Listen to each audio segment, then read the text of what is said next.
반갑습니다. 3월 24일 주일 큐티 스케치 시간입니다. 오늘 본문은 히브리서 11장 17절부터 31절까지의 말씀입니다. 오늘 아브라함에 대한 이야기가 나오는데 우리가 잘 아는 아브라함이 이삭을 드리는 장면에 대해서 창세기에서 다 설명하지 않는 부분을 좀 더 상세하게 설명을 하고 있습니다. 이 이삭은 약속의 아들입니다. 어떤 의미에서 약속의 아들이냐 하면 이 아들이 반드시 있어야만 이 아들을 통해서, 그것도 100세에 얻은 아들을 통해서 수많은 하나님의 백성, 이스라엘 자손들이 생길 것을 하나님께서 약속하셨어요. 그 약속의 아들을 통해서 이제 자손들이 생길 것인데 그 아들을 하나님께서는 내놓으라고 이야기를 하십니다. 이 아들을 나에게 드리라, 바치라, 이렇게 이야기를 합니다. 우리가 창세기에 이 아브라함이 이삭을 바치는 사건을 우리가 읽게 되는데요. 결국 모리아 산에 올라가서 아들을 정말 죽이려고 했지요. 그런데 하나님께서 멈추게 했고, 이제 아브라함의 마음을 알았다, 이렇게 하면서 그 주변에 이제 양을 발견하게 되고 하나님이 준비하신 거죠. 양을 잡아서 제사를 드리고 아들과 함께 아브라함은 이제 살아서 내려오는 겁니다. 근데 이때 이 아브라함이 했던 행위는 어떤 면에서는 아버지로서는 참 이해가 잘 가지 않는, 그리고 또 더 이해가 안 가는 것은 하나님이 약속해서 겨우겨우 얻은 아들인데 그 아들을 만약에 죽여서 바치게 되면 하나님의 약속은 끝이 납니다. 그런데도 불구하고 이 아브라함은 하나님의 말씀에 우선 순종을 해요. 그러니까 이 모든 것, 이 타당성이 있고 이것은 불합리하고 이것은 하나님이 너무나도 하나님의 약속을 반하는 요구를 했음에도 불구하고 그 말씀이 하나님으로부터 왔기 때문에 일단은 순종하고 보는 거예요. 그분의 약속을 위협하는 그분의 요구이지만 그럼에도 불구하고 하나님께 순종을 합니다. 그러면서 순종하면서 그가 가졌던 마음과 믿음은 뭐냐 하면 그것이 18, 19절에 나옵니다. 그에게 이미 말씀하시기를 네 자손이라 칭할 자는 이삭으로 말미암음이라 하셨으니 그가 하나님이 능히 이삭을 죽은 자 가운데서 다시 살리실 줄로 생각한지라. 능히 내가 죽인다 할지라도, 내가 죽여서 제사를 드린다 할지라도 하나님의 약속이 있었기 때문에 하나님은 죽었다가도 다시 살릴 줄로 믿었다는 거예요. 확실하게. 명령이 주어지면 일단 순종한답니다. 혹독한 요구임에도 불구하고 순종한다는 거예요. 누가요? 믿음의 사람은. 믿음의 사람 아브라함은 그렇다는 거예요. 그럼 이제 우리가 믿음의 어떤 면에서 그 핵심적이고 본질적인 모습으로 들어갑니다. 믿음과 죽음의 관계. 과연 믿는 자는 어떤 마음으로 믿음 생활을 해야 되느냐? 정말 믿음의 어떤 깊이, 그 믿음에 무엇을 걸 수 있느냐? 자신의 생명을 걸 수 있을 만큼 이 믿음은 너무나도 중요하고 포기하거나 흔들려서는 안 되는 부분인 거예요. 죽음도 장애물이 되지 않습니다. 믿는 자에게는. 아브라함에게도 죽음이 장애가 되지 않았어요. 그것도 자기의 죽음을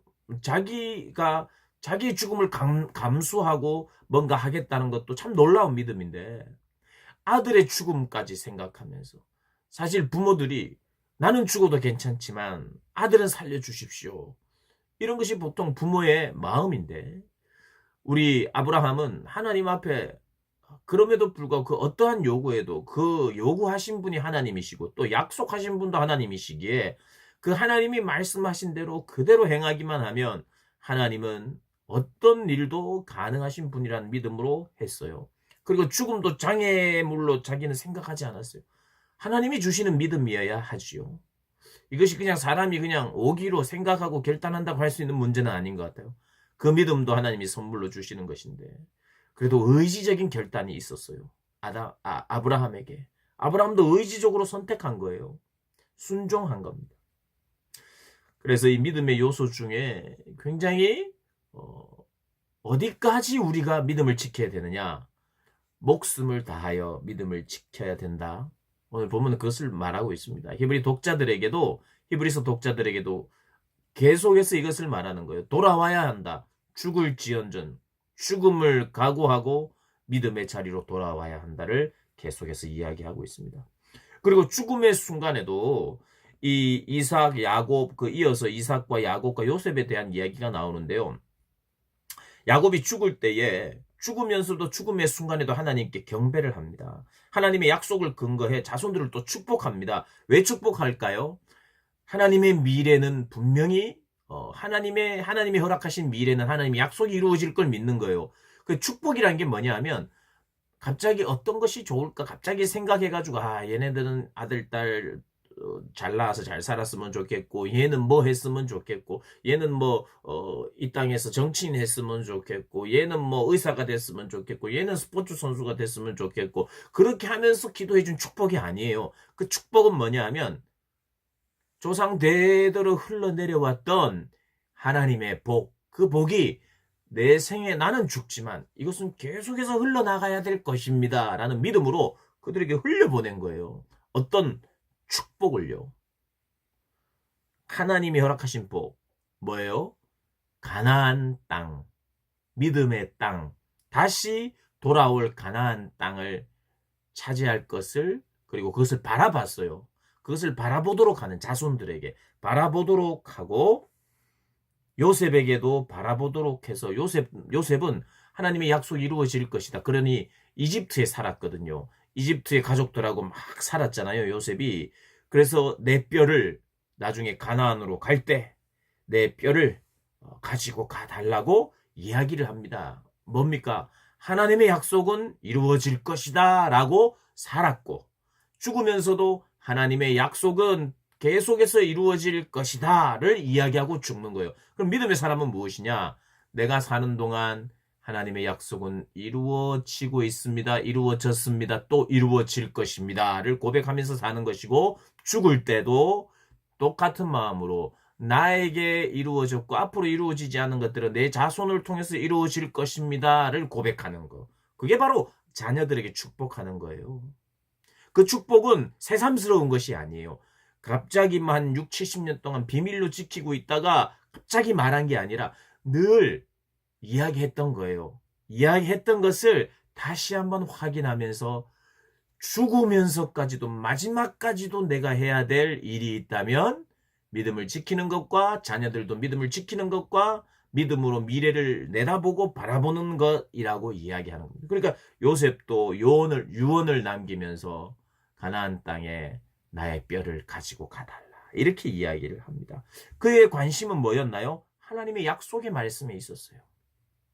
그러니 자기의 뼈도 가져가 달라고 이야기를 합니다. 믿음은 뭡니까? 내 대에서 끝나는 것이 아니라 우리 조상 때부터 그리고 나에게 내 후손들에게 이어지는 것이 바로 하나님의 약속이다.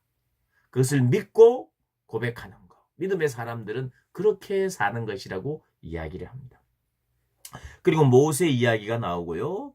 또 라합 이야기, 또 여리고성을 무찌르는 이야기, 출애굽 백성들이 홍해를 건너고 유월절을 지키고 이런 모든 이야기들을 하면서 믿음에는 이런 요소가 있다고 또 이야기합니다. 믿음은 거절하는 것이 있다. 어떤 것을 거절하느냐?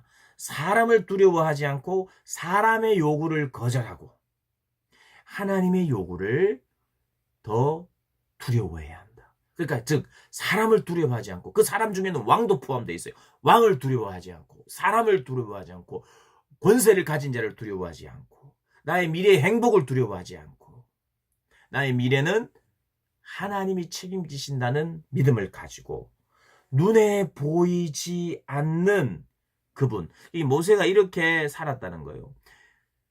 왕의 노함을 무서워하지 아니하고 그 왕은 누구냐면 바로 왕을 이야기하는 거예요. 한때는 바로 왕을 두려워해서 도망갔어요. 젊었을 때는. 왜냐하면 우리가 출애굽기를 읽으면 알겠지만 모세가 자기의 젊은 혈기로 이스라엘 백성들 유대인의 동족들을 위해서 살려고 했어요. 그러다가 애굽 사람을 죽이게 되고 그 애굽 사람을 죽이는 것을 보았던 유대 사람이 모세가 뭐 애굽 사람을 어제는 죽이더니 오늘은 뭐 나를 죽이려고 하느냐 뭐 이렇게 이야기를 해서 소문이 나는 바람에 소문이 날 것 같고 소문이 났고요. 그래서 도망갔어요. 누구를 두려워해서 바로가 이제 왕이란 뜻입니다. 그 애굽 왕을 두려워해서 도망을 갔어요. 그런데 40년 후에 보이지 아니하는 자를 보는 것 같이 하여서 보이지 않지만 그분을 더 두려워했던 거예요. 우리 하나님을 더 두려워하는 마음이 생겨 하나님을 더 경외하게 되었어요. 그러니까 사람을 두려워하지 않았어요. 때때로 두려움이 몰려왔을 때도 있었을지 모르지만 보이지 않는 그분을 더 두려워했던 거예요.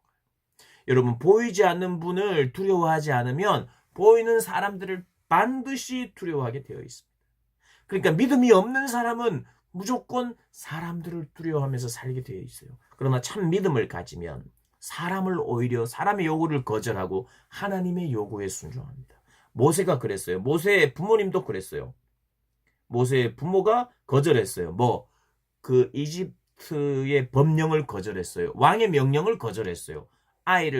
바로 그 아들을 낳으면 바로 아들인 경우에는 강물에 떠내려 보냈어야 되는데 3개월 동안 키웠어요.